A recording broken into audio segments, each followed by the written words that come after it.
So typically, PJM will conduct their auctions 3 years in advance of a delivery year. Well, that hasn't happened the past few years, and certainly didn't happen with this last auction.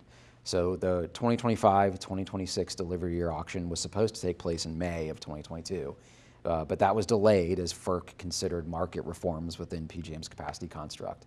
It ultimately took place in July of last year, and that's what we've been discussing in terms of the significant price increase.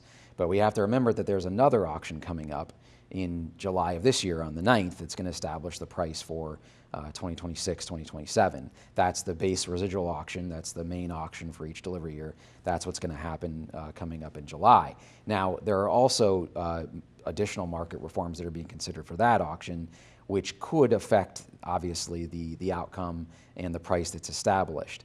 There are a lot of these themes that we've been talking about in terms of supply and demand that will likely carry forward into the future and support prices, but there are also reforms that FERC is considering that PJM's proposed that could have an effect to reduce somewhat the cost of capacity. So there's a bit of a balance between supply and demand and those rule changes that PJM's considering.